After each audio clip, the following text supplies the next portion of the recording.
Sound test, sound test.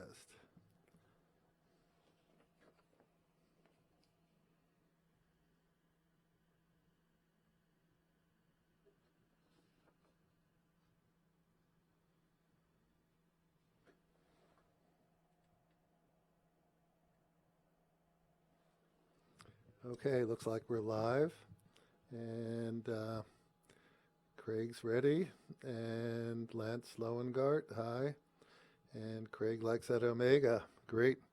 Okay, so we're off and rolling here. Steve from Little Treasury Jewelers, Steve live, and today we have a repeat guest, Dr. Michael Labellarte, who will be joining us by Skype shortly. And here at Little Treasury, we're back open to the public in phase one, getting into phase two here in this market, and we are starting to see customers returning to the store in a metered fashion. We have a certain number of people we can bring in at a time, and looks like a bit of pent-up demand out there. People are eager to get back in the mode, and we are too. So that's a bit of happy news. We're trying to be careful, however, and not get ourselves in any kind of trouble. So watch brands also are waking up.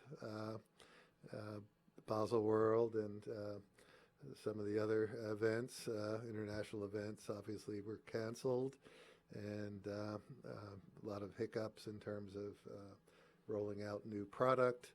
And essentially we're being approached one by one, mainly by conference calls and webinars and whatever.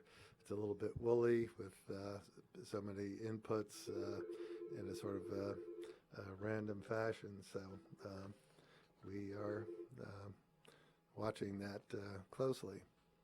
So the watch I brought up at the beginning is an example of messed up plans.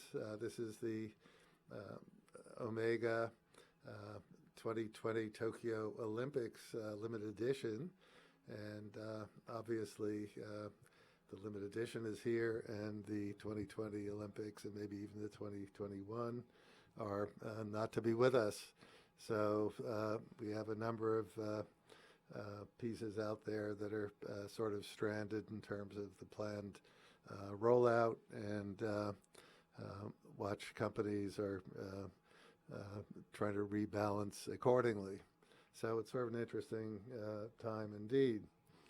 So Dave Williams is here, hi, and Carlos, and Frank Kowalski. And is that a carbon fiber dial on the Omega? I doubt if it is carbon fiber. I think it's made to look like it somewhat. And I can check on it, but I think not. And Craig wants a little more audio out of me, and I will go ahead and do that. Okay, so does that sound a little bit better? Okay. So I want you to pay attention, those of you who are Grand Seiko aficionados. There's going to be a very nice announcement tonight from Grand Seiko. They're hosting a webinar. Those of you who are my Grand Seiko customers, we forwarded the invite to you, and hopefully you got it and you can participate. And they're going to be announcing a couple of watches that we think will be very interesting from a number of standpoints, and we hope you watch. If you don't have a ticket, so to speak, we're going to have some of that product showing on our website when it's completed around 9 p.m. tonight, 9 o'clock. So you can go take a look at that. So, all right, audio is better. Thank you, David, for the feedback. So that's what's going on here. And we're waiting for our guest to ring in. This is Dr. Michael Labellarte, who I know has a very tight schedule, and hopefully he's breaking up from one of his appointments. Dr. Labellarte was with us a couple of weeks ago. He's a psychiatrist who is also a collector of watches, cigars, a bourbon aficionado, and has an amazing collection of superhero memorabilia. So we hope he's going to join us shortly. And okay, so Lance is asking if our Grand Seiko 005 is still for sale. So I'm wondering, is that an SBGN or the other piece, the SBGK 005, the dress watch with the blue dial? So, oh, Dave Williams, he's at, oh, you're selling yours, Dave? Oh my goodness. And what are you replacing that with? Okay, so we have Piotr is here with us, hello, and Fella, and Britt has joined us, and okay, Carlos just sent the link to register on the presentation. There was a cutoff yesterday, they may be accepting people, don't know. I hope you can make it in. And audio low again, and I don't have an explanation for that. I will jack it up one more time. That should be better, and why don't you let me know about that? Okay. Okay, and is this better? Would you let me know? It might be I just moved away from the mic and it's pretty directional. All right. Okay, Piotr, your first time for me. Where are you from? Craig is just hanging out today. Oh, that's good. Okay, giving him a day off.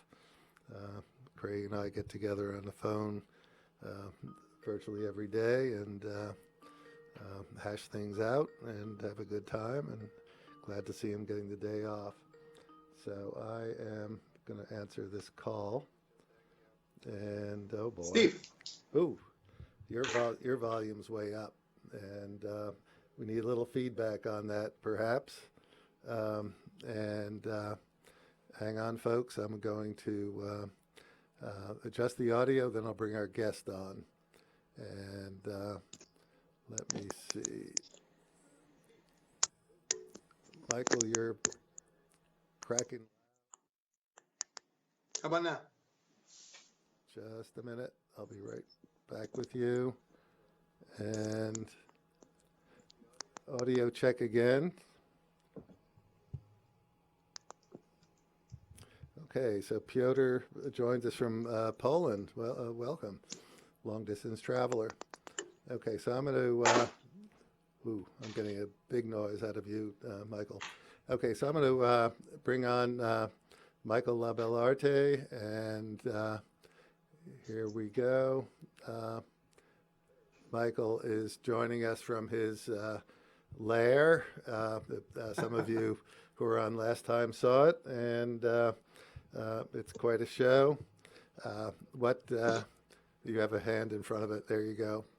So looks like things have changed a little. What have you reorganized from your backdrop there from last show? Well, let me acquire this object of power for you. Okay, what is that? All so right. I was noticing when I was reviewing the show from last time that the stuff looked pretty good, but I had this suboptimal Thanos gauntlet, the Infinity Gauntlet. And so I had to go find a more appropriate Infinity Gauntlet. And my kids play with this thing. Sorry, it's loud. Oh, wow. Okay, getting a little feedback in there. Easy. Too loud. So does that thing make noise in itself, or just it rattles around? It makes noise when I push the secret button, but it's of course ridiculous, and nobody can Okay. stand it in the house. But my kids love it, and Okay, more good. importantly, I love it. Okay, where'd you pick that up? Where did I pick it up? I, for some reason, had to go to GameStop. And did you know that GameStop was doing curbside delivery of important things? Oh, So okay. go fire that. Okay, good for you. Okay, great. So, how's it been since we last touched base? Anything new? Anything notable that you need to report on to everybody? I spent a lot of time talking about the psychology of the pandemic, of course. Okay. We are currently in the disillusionment phase, and things go up and down and sideways, but I'm feeling a little bit optimistic, hopefully not too optimistic. Uh-huh. I'm doing my usual stuff. I'm seeing patients all day. I move from one office to another at home just to stay, interested and to make sure I don't have too much dust. I find myself blinking too much. I'm so allergic to dust. Uh-huh. And luckily, I came upon something that made me very cheerful. I talk about things like the hero's journey. I talk about objects of power. I talk about the saga of the superhero. And so anything superhero related makes me happy. So Steve and I came up with some arrangements so that I could procure this lovely object of power and, exchange of goods and services. I probably owe Steve many dozens of hours of psychotherapy should he ask. Well, Steve probably needs it, so yeah. But you got a good deal. You know that. So Now, I never know the name and number of these watches. I just know what they are. This is the 007 Omega in titanium with the Milano strap. Is that what it's called? Milanese. Milanese. Yeah. Better, thank you. Okay. And boy, is this thing light. Just the right size, just the right thinness. It's really remarkable. It's the only watch I have that doesn't have a date. And it turns out I love the date because I'm never paying attention. But this one I love because it's just remarkable, and I really appreciate how light it is. Sometimes, I hear people say, I want to wear a certain watch because it has a certain heft to it. And I sure have a lot of watches that have certain heft, and I really like that too. But the marvel of this thing is the color and the lightness on my wrist. I literally can forget I'm wearing it. And boy, is it attractive. I'm going to not say beautiful today. Somebody criticized me for saying beautiful too much last time. Oh, really? Okay, I didn't notice that. So, usually you have a hawk's eye on watches, and when you pick this up, you seem to be surprised that it didn't have a date. So how'd you miss that? I was so enamored of how beautiful it was, I didn't even notice. It's so symmetrical and pretty, truly. It's perfectly symmetrical. And whenever you throw the date on, it throws off the symmetry. There's balance, but it's not symmetrical. I like symmetrical, it turns out. Okay. But you got this one by me because it's just so attractive. Great. Okay, good. I'm glad you're liking it. And when you were in the store, and you had a couple more on your wish list, so we'll have to move on to those pretty soon. How's that? Can I talk to you about that Seiko ceramic for a minute? Yeah, go ahead. So I don't remember the number, but the one that's the ceramic clad titanium, it's the Seiko. It's got a blue face. It's a very decorative dial. It's got a lot of tiny little emblem symbols that are like in a spiral. Right. And it has no numeral markers. It just has straight, rectangles. Indicator, yeah. Yeah. And so I like that one. And then there's, of course, one available somewhere on Earth. That's the other one. It's got some Roman numerals on it. I think it's also blue, but it has a different pattern. Yeah. What I'm crazy about is the blue one with the spiral because I love those little symbols. Symbols, superheroes, symmetry, love the whole thing. But that one's so hard to find. What's up? Yeah, well, it was limited, and it sold out. We sold a couple of them. You had a chance. You looked at it, admired it in the day, and then now you've got the urge, and it's gone. Unfortunately, I've probed the market for you. That's collector's remorse. You right. have to show self-control, but you really regret the ones you don't acquire. Okay, so here's a comment from Leon, who's local. You may bump into him someday in the store. He says the 005 is a good watch. I don't think you'll regret buying one. Oh, this is back on David's thing, so this is the side discussion. And you can rest assured it'll be new and well taken care of. And if you want new, call Little Treasury Jewelers. Okay, so I have a question unrelated again. Steve, is the Novak Astron and the tennis ball still for sale? This is a limited edition Djokovic watch. We just sold it a couple days ago, as a matter of fact, so no longer available. Sorry, Leon. And someone's asking about the, do we have the Captain Willard SPB 153? Not yet. So that can be ordered. And he says it's released in Europe this week, the green dial. And okay, so I'm going to get back to Zombie Booser's question in a minute, but I have my own view, Michael. Yeah. So you're the superhero guy. You got the Bond watch. Do you have any Bond memorabilia? Have you, before the fact, ever considered Bond a superhero? And so this is a great question. I've actually had this debate in a surprising variety of situations. Boy, do people have strong opinions about the pop cultural icons that they follow. I do not have, until this watch, any Bond memorabilia.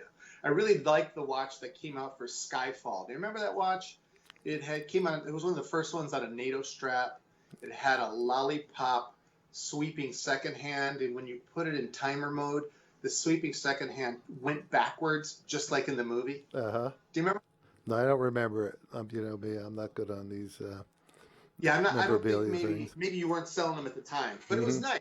But I didn't get it specifically because I didn't want to start collecting something new. That is, I didn't want to start collecting Bond watches. So that one didn't win me over. But this is the only one that I have. Right. It is a great conversation. Is James Bond a superhero? And so ask the people watching and listening, what's their opinion? I have an opinion. I think James Bond is a superhero. Uh-huh. And then the argument, the debate, the excitement of it is, well, what is the definition of a superhero? Maybe people could chime in. I think I know the definition according to the sources that I read. But boy, is this a nerdy conversation if you have time for it. Right. Okay. Let's see. Leon again jumps in. I actually like the date version of the Omega Seamaster. The date sits at 6 o'clock and is semi-hidden. You don't really see it unless you look for it. Okay, so I don't know if you like semi-hidden dates or not, or you use them though, don't you? Told me that. Yeah, I do. I glance at my watch 100 times a day when I'm signing prescriptions and stuff. I just never remember the date until I look. Ah, okay. But you got to keep your watch on the right date too, right? Do you keep them all wound? Yeah, there's that. Do you have a winder? I've forgotten. I do have a winder. My wife hates it because she hates the sound. It's random to her, and she's got just an incredible ear. And it doesn't matter where in the house it is. When it flips, my wife just dislikes it. Oh, really? Okay. So you need a non-flipping winder. So probably that's right. A bidirectional something or other that we can help you out with. Okay. I do need one, by the way. You do. That's another thing. Okay. So let's move over to the. We've had a discussion about bourbons, and it looks like you've moved into that territory in a strong way. So what's going on with your collecting in that regard? I was on my way to the Eastern Shore about a year ago. So not everybody's from here. Eastern Shore is heading over toward our ocean and bay area from where we are in Maryland. Okay, go ahead. Sorry. And so you cross the Bay Bridge, and it always takes longer to get across the Bay Bridge than you want, Chesapeake Bay Bridge. And my kids like to stop at Chick-fil-A. And if I play it just right, I can stop with my family at the next exit, near the CVS and across the street from this lovely liquor store. Do you know the name of it? It's on Piney? No. Yeah, I go over that area too, but I haven't been in that store. I think I'm going to have to go The there guy pretty deserves a soon. plug, so I'll Yeah. come back with the name later. So I go in the store, and every time I go in there, I run into the guy, the owner. The guy is a connoisseur of bourbon. Uh-huh. And he has a collection like nowhere else. And who would expect it to be right there? You'd think everybody zipping through would be stopping there. Hmm. But he really knows his bourbon. And so I've acquired a few, let's say 10 bottles from this guy over a year's time. Mm. And the reason is because, like the conversations I have with you, the guy's really knowledgeable and he's really an enthusiast. And then he starts predicting what I would like. Now, Right. you got to love a guy who sees me 3 times a year and says, I know you, you're going to like this. And he's right every time. Yeah. So he recommended 2 different brands, and these are both stellar. They're 2 of the best brands I've seen, and they're relatively new. One is called Discovery, and the other one is called, and this is my favorite new stuff, it's called Barrel Bourbon. It's a pretty boring name, Barrel Bourbon. But they make nothing but special editions. About every 6 months, they put out a blended one. So they're looking for a specific taste with specific features. And so there's probably 15 different bottles, and they're all limited edition. Because they're blended and they're minimally produced, and when they're gone, they're gone. And so he always says the same thing: how many of these do you want? When they're gone, they're gone. Uh-huh. And so I don't want to tell you my favorite because I don't want people to chase it down and I'll never find it again. You're not going But to tell anyone. yeah. Where is this stuff made and where is it distributed? So it comes out of Tennessee. And so it claims itself to be a Tennessee bourbon, I believe. But there's some interesting things about how people assemble bourbon. For instance, you can start it here. Apparently, it stays in a warehouse in Michigan. Why would it go to Michigan? But then it goes and comes back somewhere, and then eventually it carries its stamp. Right. But Barrel is really an exciting brand of bourbon. Okay, well, I'm going to check it out. And usually someone on here has an opinion on what to drink, and so I'd like to hear some comments. So back on the superhero, Piotr says Bond is not a superhero, just a higher cognitive flexibility and physical strength. So what's missing for a superhero?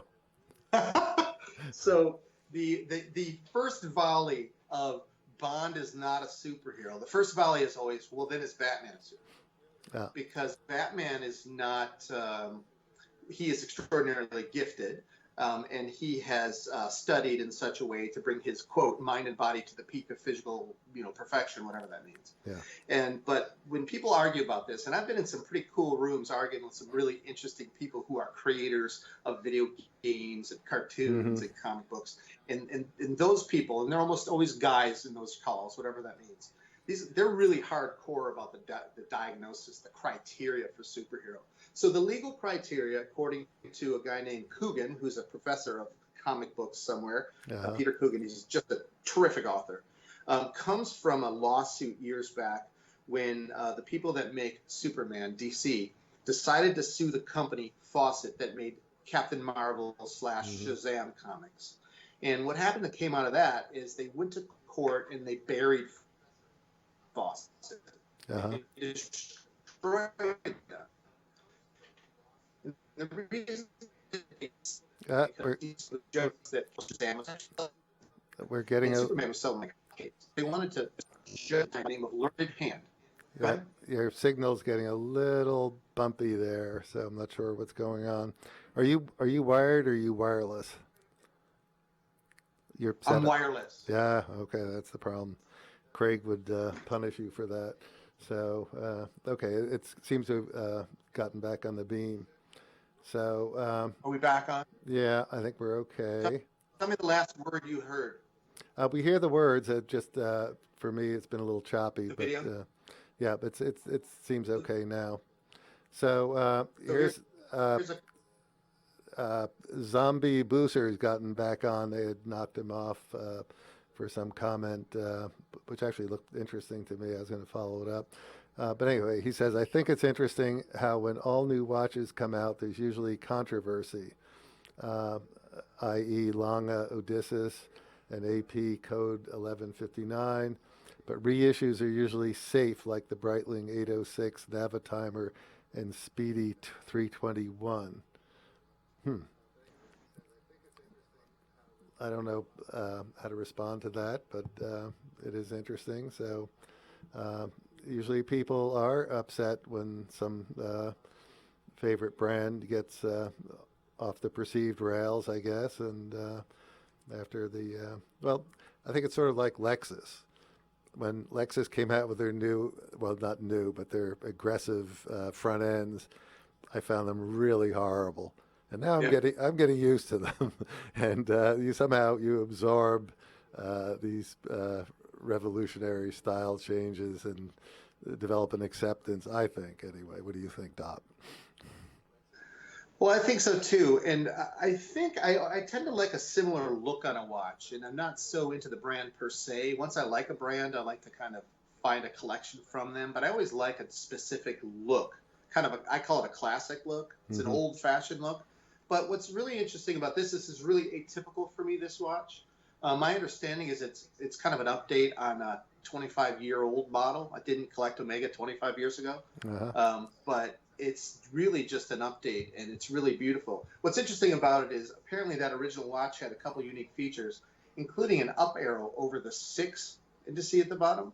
And so it's curious, what's it pointing at? Well, I think it's to tell you when you look at your watch if it's facing up, so don't accidentally read it upside down. Why would I have that problem? But a remake of an old is nice. It tickles something about, I didn't know I was into the 90s style. But this one, no, apparently there's some nice stuff in the 90s that I was unaware of. And gradually it'll gain acceptance, after the usual 20, 30 years, and they come back. So I don't mind updates of the classics. I would love to get a couple 50 fathoms if. Okay, well, we'll talk about that. If I win big somewhere, I'm going to do that. Okay, you get a lot more patience. So here's a question. Would the Lone Ranger be a superhero? He tends to get out of lots of jams. So let me finish with the definition of superhero. So the legal and assumed primary definition is 3 points: distinct identity, distinct set of powers, and distinct mission. And so it's interesting when I talk about people, in the business. I try to use that framework because I think it's lovely. Identity, powers, and mission might line up pretty good with mind, body, spirit. And it might, which means now it's an accessible concept, and it might line up pretty good with some other framing. And so when I talk about people and their adventures, inevitably somebody comes in because of their adventures or misadventures. So when people tell stories, they like to have a framing around it. And so I say, let me frame the story according to how you do it. So I talk about the superhero identity, powers, mission.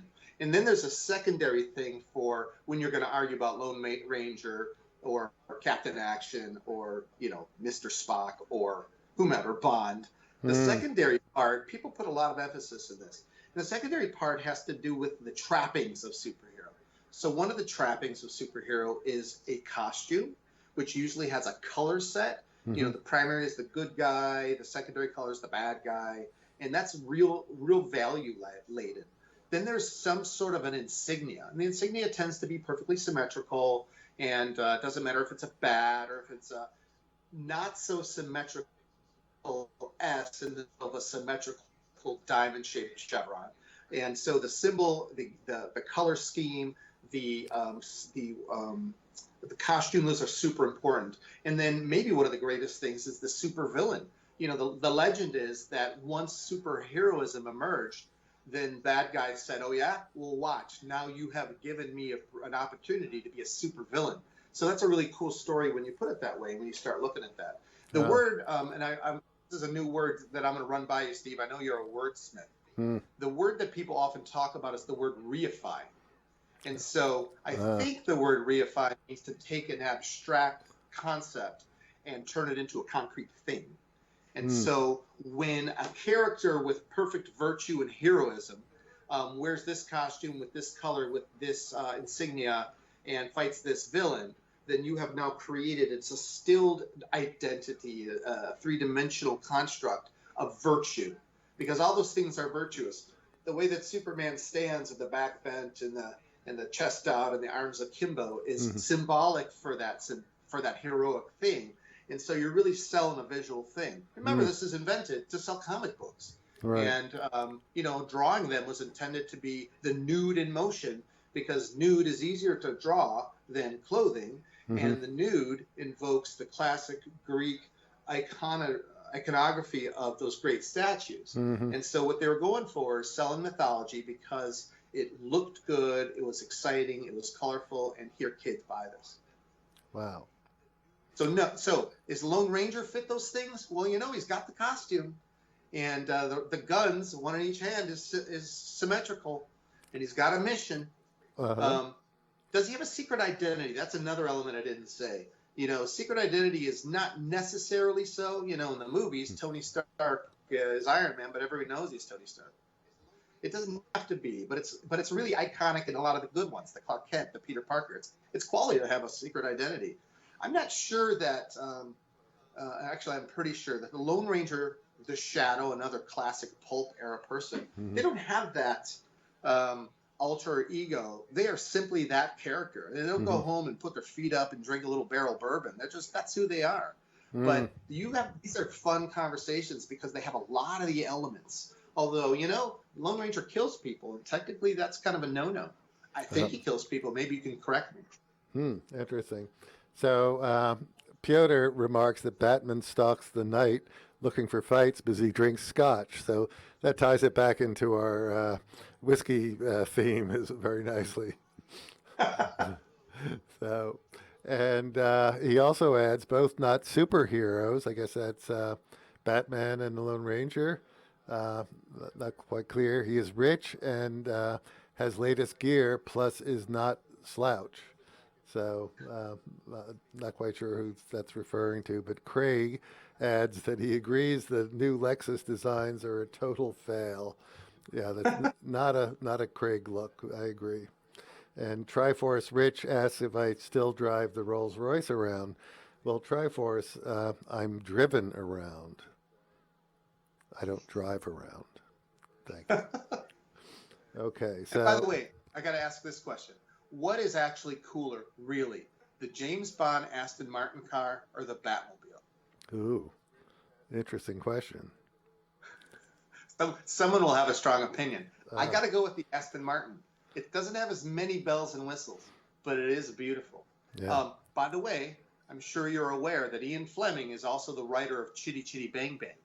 So when he was coming up with that beautiful 1960-ish Aston Martin supercar for James Bond, the one that shoots oil out the back and the guns and the rifles, guns, he was also creating Chitty Chitty Bang Bang as a supercar. And it's got to be a riff on the Batmobile. It just has to be. Oh, that's interesting. Okay, so let's see. So Zombie Boozer doesn't like how the 90s neon jackets and sneakers are back in fashion. So he hasn't bought the 90s bug yet, I guess. Okay, I didn't even know they were back in fashion, but thanks for the heads up. And Leon continues, Steve, with the Lexus, I can overlook the odd look because of the comfort and reliability. My folks' gift of a Mercedes-Benz and its unreliability killed any interest in owning another German car. Yeah, I'm sort of getting there myself, but yeah, that's a good one.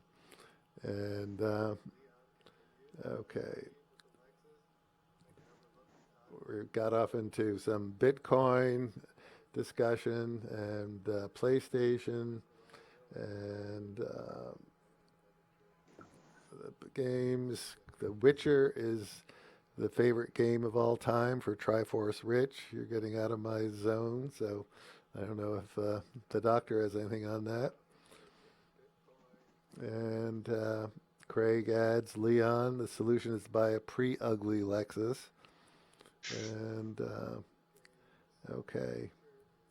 And Zombie Booster asks Craig what he thinks of the old Toyota Avalon. And Craig responds about a big sell-off in Bitcoin today. So we're going in 20 directions here. And Craig adds, the Avalon's okay. I would go with a 10-year-old LS sedan. And Leon gets back in. So just an update on the Old West Code of the good guys wearing a white hat and the baddies wearing a black hat. And Bruce Miller is asking for an audio boost. And is it just me or the doctor um, that is needing the boost?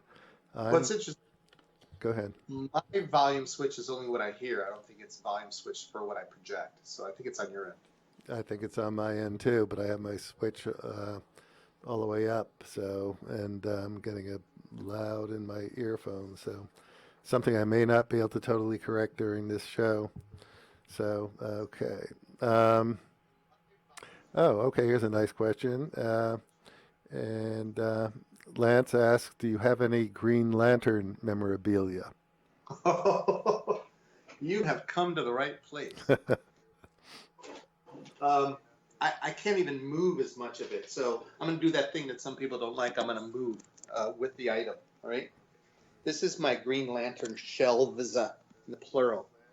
So light's not as good. You see 3 key lanterns. If he's a fan, he knows whose they are. That's the original all the way on I can't tell right from left on this thing. There's Hal Jordan's right there. And then there is the yellow one, which is the bad guy one, Sinestro's. So then underneath, this great run where they made a million little ones. So I have every one that represents an emotional tone. Purple for compassion, black for death, red for rage, white for life. I'm a little colorblind, so I'm going to suffer quickly. Force of will is green. Fear is yellow. Avarice is orangish. Love is pink, and hope is blue. Now, most people don't really know that storyline, but that's merely an extra adaptation of what do these things really mean. A riff on the power of the Green Lantern's green battery, which is the force of will, the courage to face fear and not give in to fear. Great stuff for superhero lectures. Can you see me okay? Yes.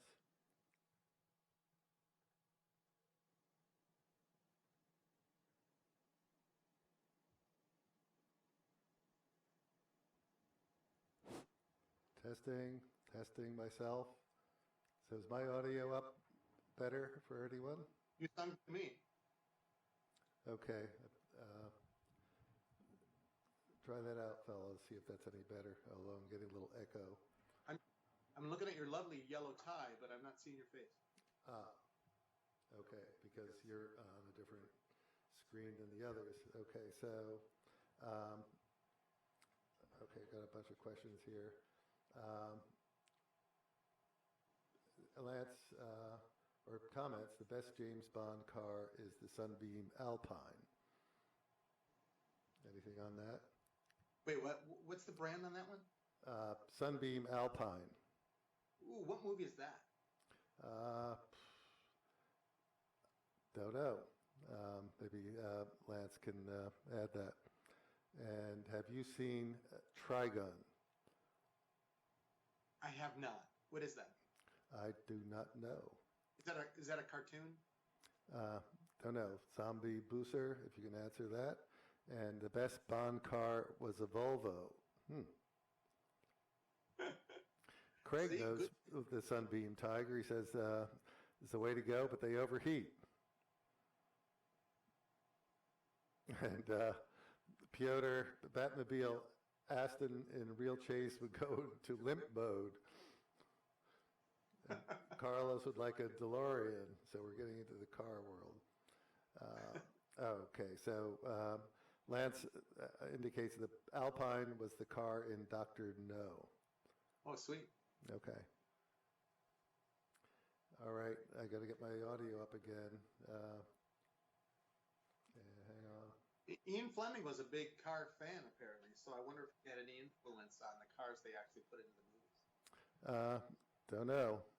And Craig tells me to raise my main output, and hopefully that's better.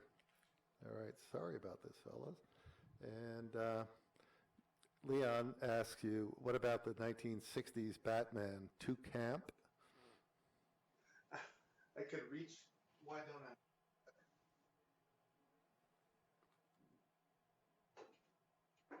So I have a mini bat cave over here. It's my favorite thing.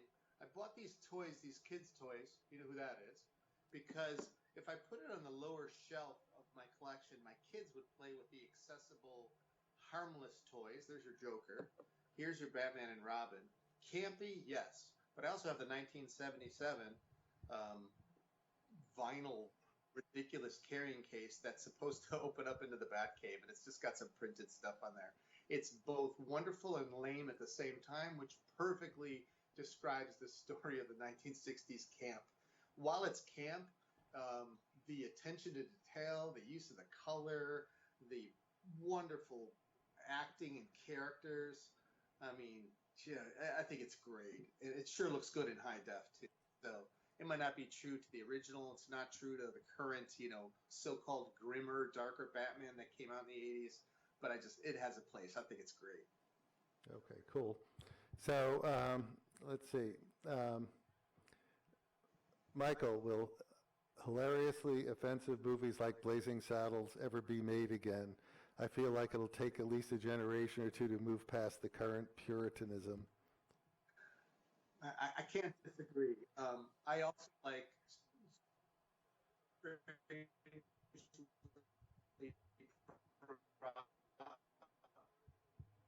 We're having problem with your audio a little bit now.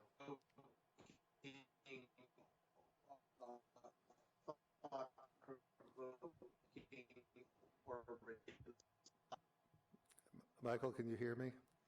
So, yeah, we're getting a little problem with your audio. Jen? That's better. Get offline. That's better. And I mean now. Yeah, I can hear you now. It doesn't matter. Come on back. Yep. My high-tech troubleshooting means yelling down the stairs. Oh, okay. Good for you. So, okay. So, the Blazing Saddles question, we didn't get an answer on that. Do you think we're in a period of Puritanism that precludes getting some of these types of films back?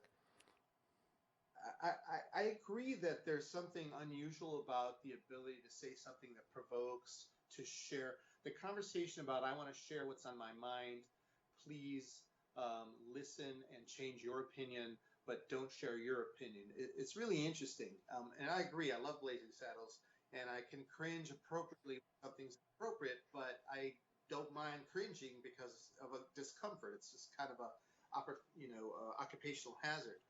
I think there's this thing that's a misunderstanding in communication. So, if the world's coming to an end, I'm going to volunteer to take over, but I'm not a dictator type. I'm kind of a let's talk about it and then let's figure it out and then you tell me what you want to do.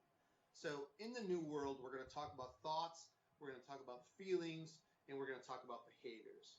And these things are important because they're different. If you listen really close to how people speak and how they try to debate and how they try to come across with what they value about their own philosophy and what they reject about your philosophy, whatever that means, then you'll find that there's some really common threads. And one is that when a person talks about their feelings, it is only their feelings. And yes, your thoughts and your feelings, this is a triangle, classic symbolism, right? Thoughts, feelings, and behaviors are a triangle. Each one affects the integrity of the other. Your thoughts affect your feelings affect your thoughts, both affect your behavior affects your thoughts and your feelings. When you're really having a true communication with somebody, you're really talking about all three, sometimes all at once, sometimes independently. If a person tells you that they're angry, how do you feel during the pandemic? I'm angry, I can't go to work. I'm weary, I'm tired of arguing. I'm nervous, I don't know what's going to happen. The proper way to have that debate is to say, yeah, I understand. I could tell you're nervous. I can tell how upset you are. I see it. And you know what? I get it. And this is called validation.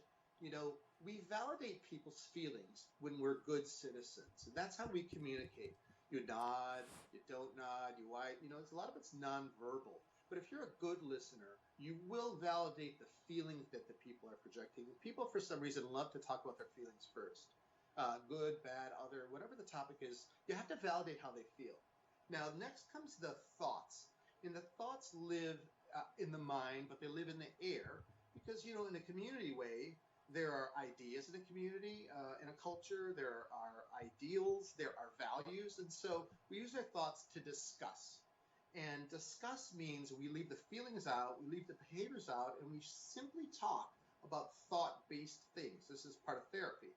And then finally, once we discuss the ideas, we conclude about behaviors. What should we do next? What should you do next? What's the right thing to do? And the tough part about behaviors is behaviors are measured and judged. And so the truth is we should not measure and judge a person's feelings ever. Most people can't really modulate how they feel in the moment. How do you feel? I'm tired, I'm bored, I'm sick of this crap. You can't tell someone they don't feel bad, that they're not happy, they're not sad. You can't do that. That's invalidating. So you must acknowledge the emotional thing. But you know what? It's not fair communication to say, I demand that you validate my thoughts. Whoa, wait a second. We're in the business of sharing thoughts, discussing greater concepts, spirituality, justice, things like this. But it is not absolute. It's relative. And so we don't validate people's thoughts, we validate their feelings. And then finally, behaviors. Behaviors can be driven by thoughts or by feelings, but we judge behaviors. And so some people say, don't listen to what people say, just listen to what they do, because it's more of a true interaction. Anybody who's married, do you sometimes say the wrong thing and regret it? Do you sometimes hear the wrong thing but get it and don't take it too close to heart? The world is nothing but 3.5 billion marriages. And I say that allusion loosely. But it's a family. And a lot of it's marital conflict, and a lot of it's family conflict, and a lot of it's group conflict. But we are one big family. Nobody gets to leave. Nobody gets to carve out their own niche. We are all connected as a family. And so what the fairness of communication, we validate feelings, we discuss ideas respectfully, and we judge communally behaviors, whether or not they're acceptable, whether or not they fit, and whether or not they are life-affirming and helpful. So that's a long answer for do you like Blazing Saddles? But humor should be in the thought, not in the feeling or behavior. Okay, very cool. All right, now I'm getting big reverb, so sound problems persist. And I assume you're hearing the reverb on the other end as well. So, Michael, are you hearing me? I hear you well. Okay, great. So, back and forth discussion a little bit on the audio, very low, somebody can hear, someone's on 11 can hear, and he talks now wise stuff, that would be you, Doc. And Piotr continues, I like idea what you said, and is truth, it's true modern heroes is just a product placement, mythological heroes from Greek mythology. So don't quite get that. And we just desire what we cannot have, strength, etc., are similar to expensive watches. Okay. All right. I got some more watches, Steve. Do you want me to talk more about watches as objects of power? Yes, why don't you do a little bit of that? So sooner or later, I got to start writing this stuff down because I have great fun with it. I look at my collection of objects of power and I say, look, that's an object of power. But when you try to analyze what it is that makes something an object of power, it's interesting how different they are. So if people are fans of the Marvel Universe, you look over my shoulder, you see Captain America's shield. And Captain America's shield is pretty iconic, World War II era. It's made out of some crazy metal. And as the story goes on, at first it was made out of a meteorite. And then later on, it was made out of vibranium from the movie The Black Panther, by the way. And turns out that Tony Stark's father is the one who forged it. And then I think it's true that the vibranium on Earth in Wakanda came from a meteorite, so then those ideas coalesced. But that shield, in and of itself, is a symbol. It's a symbol of something. in the way, and this is, it's hard to talk about the flag because the flag is now a topic of great debate. But symbolically, that shield is made to represent the flag because it represents 1940 Marvel Comics and their attempts to have some propaganda. For better or for worse, it's just the way the comic books were in those days. And so that shield now, as a Marvel Universe thing, is got a whole different value, but it's still a symbol of Captain America, and it's a shield that represents some symbol of something. Now, there's the Iron Man helmet, and Tony Stark in some ways is an analog of Bruce Wayne. And so they're both rich, they both own stuff. Do we think that Batman made all of his gadgets? I don't think so. I don't think Bruce Wayne made all the gadgets, but Tony Stark did. And so then while he has gadgets, Iron Man's famous gadget is that he has this transistorized, I don't even know what transistor armor is from the 60s, but that's an interesting concept. Is it physically viable? I don't know. But so some of these things have value because of their decoration. Look at Captain America's shield. Some have value because they represent modern technology, and so then there's that. And then there's Thor's hammer. Can you see Thor's hammer from here? It's next to the helmet. Yeah. So there's Thor's hammer, and Thor's hammer is great. There's different stories depending on which part of the mythology that you pay attention to. It is either made by a series of dwarves that were tricked into creating it by Loki so that he can swipe up all the stuff they made. There's one version, the Neil Gaiman version of mythology, talking about how he pitted these incredibly creative craftsmen into a contest to please Odin, and then it was all a big charade, and then they just stole all the good stuff. So Odin got this great spear, and Thor got this great belt, and this great hammer, and this great mitt. But that hammer is something else. That's the most powerful thing in the universe. And in the comic book, it's my favorite storyline. It's that thing up there is inscribed. Whosoever holds this hammer, if they be worthy, possess the power of Thor. By the way, it actually says he on there, and I eliminated the he. It should say they.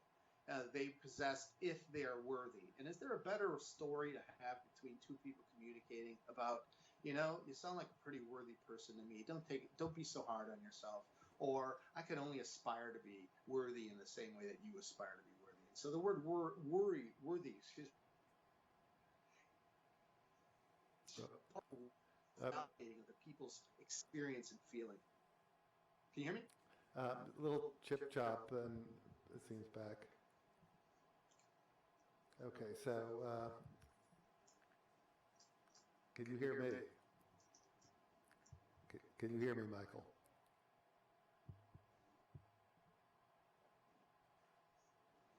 I could hear any of that. I could. Yeah, but you're chopping up right now.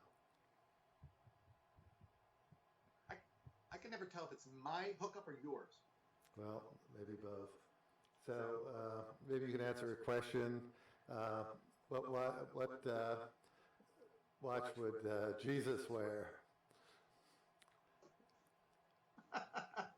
Remember that Indiana Jones movie? The third one, whichever one that is. There's the guy who's he's keeping guard for thousands of years over this collection of grails, cups, holy cups. And most of them are just chicanery. They're just there to distract. And so the one guy says, there's the cup of a king. And then he dies, and they say, you chose poorly. And then here comes Indiana Jones. And he picks the most modest one. It's a copper that's dented. And he says, now that's the cup of a carpenter. That's an honest working man's cup. And of course he's right, and then you chose well. And so it would have to be a very practical, very serviceable tool watch that's humble and is forgiving of dings from the carpentry craft. Okay. Cool. I'd go with titanium, although it scratches, but it runs off. Okay, and how about this one? What superpower would you choose? As I get older, this is a superpower, but it's not used to great offensive weaponry. I would choose to live forever. Okay. Good. And what would Satan wear? Someone has an answer. Sorry, broke up. What'd you say? What would Satan wear? What watch? You can't hear it? Are you hearing me or not? No, you broke up there. Somebody asked another question. Yeah. I didn't get it. What watch would Satan wear? Oh, that's a great question. I would have to think on that one. Well, but what I would do is I would say, what's the next watch I want that's a rare release? And then I'll just, I'll put this taint on it so nobody wants it, and then I can swoop in and get it. Good idea. Yes. So, but someone suggests that Tudor Black Bay would be what Satan would wear. I like the copper one. Yeah, I know. I'm thinking the Seiko Gold Godzilla might be very. There you are. And Satan would wear a G-Shock, someone else says. And Jesus totally wears a Timex Charlie Brown. And back to the G-Shock, it's to withstand the heat. Does the G-Shock sustain heat? I didn't know that. I don't know that either. You could drive over it with your car, but no heat. And okay, here's one. Dr. Michael, when you hear someone disparage another person's nice watch as being tasteless, tacky, or pathetic, how often does envy or jealousy play into their judgment?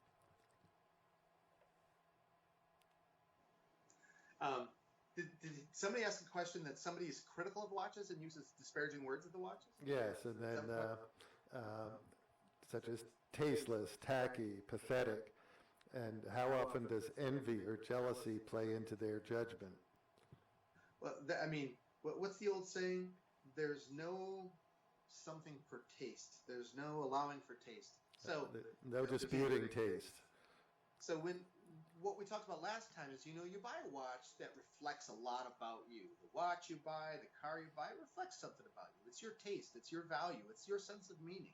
So if somebody went out of their way to buy a nice watch, because it's a nice watch, regardless of the style or the taste of it, then why in the world would you say to somebody that you disparage something that they invested their time, their thought,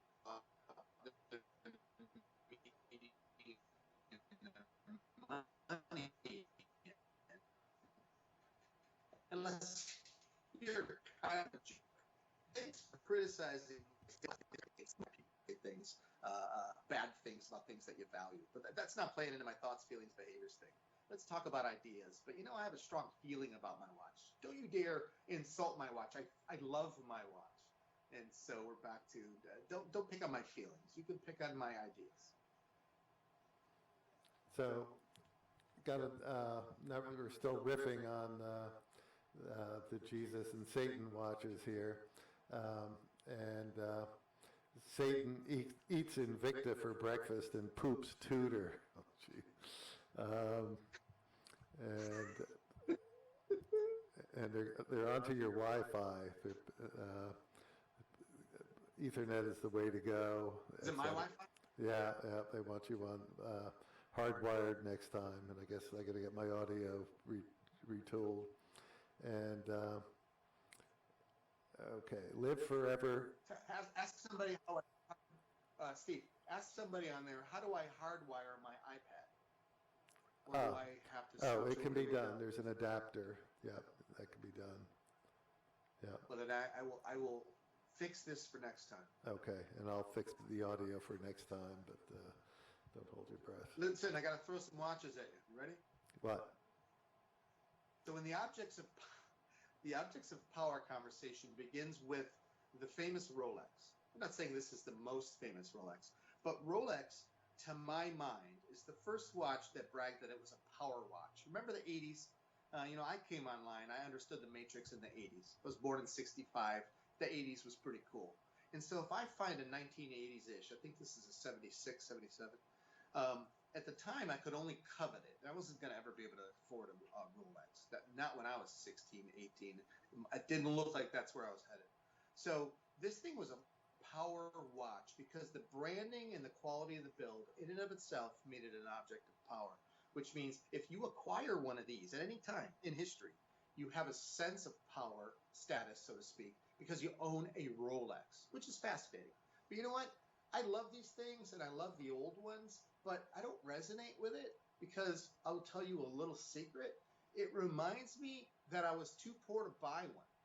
And so I don't like the idea of what symbolism I have reified in these watches because I don't say, ha, now I can afford it. I say, you know what? I used to hate this watch and it's cool, but it doesn't make me feel warm and fuzzy. Now, meanwhile, you can buy this watch. It's another Omega. Apparently, I'm onto a theme. I like gray. I like silver. This is the gray side of the moon. I was absolutely crazy about the whole Omega moon watch thing.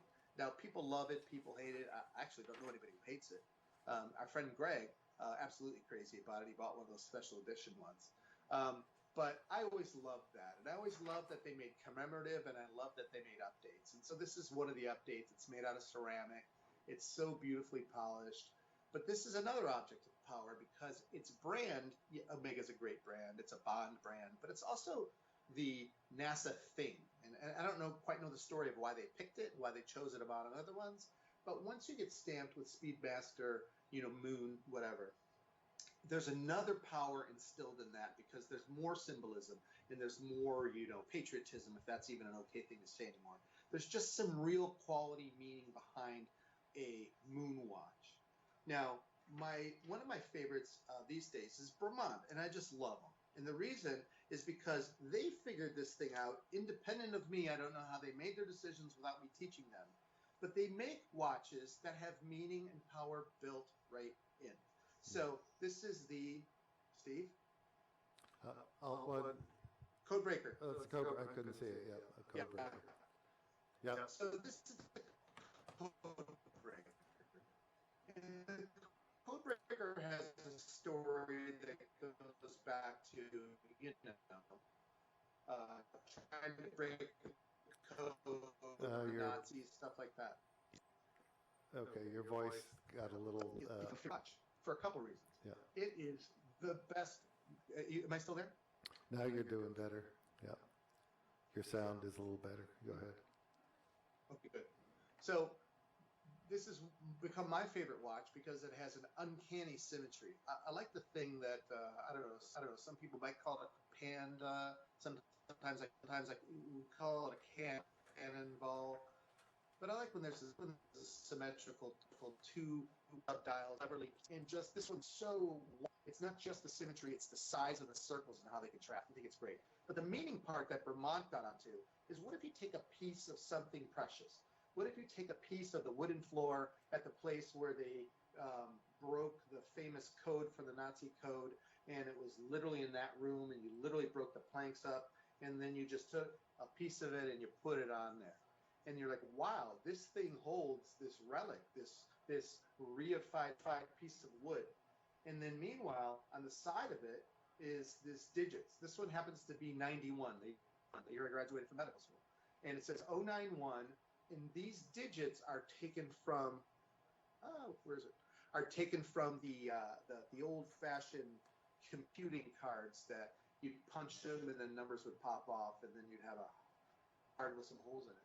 And so this thing is an object of power because it is literally not just a great watch that happens to be attractive, but it comes to you imbued with a source of history and meaning, which makes it incredible. So I just love that watch. Finally, my final one, because I personally was involved in this. This is a Zanetti, and it's the Vitruvian. It's called the Vitruvian. And there's three of them. Steve has number one in steel with a blue dial. Someone else has steel with the gray dial. That's number two. And when I talked to Zanetti, I said, will you make a third one? He chose to call it not number three. He chose to call it, unique piece. So it's It's laser etched in cursive, unique piece. But it really is the design of the original Vitruvian, which won some awards, I think, for design. But in this particular case, I managed to ask and get him to make me one out of bronze. And so my favorite bronze watch on earth is this one. My second favorite is the Tudor. Oh, I didn't really mean that. But this is my favorite object of power. Yeah, So I have the blue one up, story, I'll by make the it way. quick. Yeah. What? I have the blue one up on the screen for people to see. The, Put it up farther? blue Vitruvian is on. I just showed a shot of it, and he has the bronze. The bronze. What color is the dial? Is it rust or is it just darker bronze? On yours, it is pretty much. Yes. It's a goldish color, brown, goldish brown. And yeah. it's and you see how bright and how metallic it is. And the funny thing is, this thing took forever to make, and I didn't think it was ever going to come. And then years later, it came because he's a man of his word. And so when it came with a pair of cufflinks that completely matched the center circle of the Vitruvian. And so there's something interesting, and I can't give you the exact of it. But remember, the Vitruvian is a study of anatomy in the manner of Vitruvius, who was an architect. And Da Vinci was trying to show that there's a certain sacred, symbolic symmetry to humans. And so he puts the guy inside a circle, and of course it works. And then he puts it inside a square, of course it works, because geometry is reflected in humanity, and that kind of stuff. And so the Da Vinci thing, the Vitruvian character, has taken over some story of wellness, and so some people use it as a symbol for medicine. Probably not, but it's often a sign of wellness. It's actually more of an intellectual thing about thoughtfulness and the appreciation of higher thought, including symbolism. And inevitably, in his time, it was going to have something to do with godliness, symmetry, geometry, and godliness. And so my grandfather, whom I mentioned last time, was a guy named Vito Leonardo. And so when I was a kid, I had some ability to draw. And so Granddad Vito Leonardo would say, "Hey, look at you, little Vito, little Leonardo." And so he called me Leonardo. And so as I got older, I started to pay attention to how cool this character was, Leonardo da Vinci. I read about him. I did all the study about him. So then fast forward to 1991, there is at the National Museum, the Art Museum down in D.C., they're doing a show on Da Vinci. And they're doing the show on Da Vinci about 6 months after they put up that incredible Vietnam memorial by that college student, that young gal who won the award and created the design. And it is really mesmerizing and powerful. So at the time, I was working at the VA because that's where we trained in psychiatry the first 6 months of the first year. And so I said, I got to go to D.C. because I got to see that wall, because the wall was just coming online. It's something great to see. And so I hopped in the car, went to D.C., saw the wall, and the same day I saw the Vitruvian Man, and I was blown away by this thing. By the way, it's way smaller than you think. And then when I saw this Vitruvian Man, I bought the poster from the shop. Who wouldn't? Took it home, framed it, and put it up in my office. And it's been in my office for 29 years. And so I just have a personal story to go with it. Then I meet this character named Zanetti, who's an incredible guy, and his assistant, Francesca, who was really a great asset and really just knew what to talk about. And I said, I wish I could get one of these Vitruvians, but you don't make it in copper. And so one of them said, why don't you just make it in copper? And then I said, well, what color are you going to do in the middle? And she goes, well, the guy's an artist. I think he'll figure it out. It's going to be metallic. And then finally I said, I'm colorblind. What am I going to do with the band? And she said, I would go with orange. Orange alligator, right? Beautiful. So now I got this. It reminds me of my grandfather. It reminds me of this trip to the VA. It reminds me of that. It reminds me of training. It's like multi-levels. But the most powerful thing about this is that I got to talk to the artist, the manufacturer, dead in the eye, just literally chatting about it and saying, can you make the thing that I really want? Yeah. And so it might as well be Thor's hammer made for my hand. It's literally made for my wrist. This is the highlight for me. I could buy an incredible watch. This is an incredible watch. This is an incredible watch. Like, holy Toledo, that's an incredible watch. But this is what it's all about. It's made to my specs based on a symbol that already had meaning. And by the way, the guy made it because it had meaning to him too. Oh, I didn't know, Zanetti, that you found this to be a wonderful image. Yeah, me too. And so there, just an indelible, wonderful thing. Anything else? Plenty. Let's see. I'm way behind on this.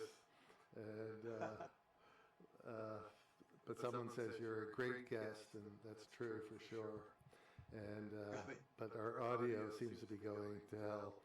So here's a comment.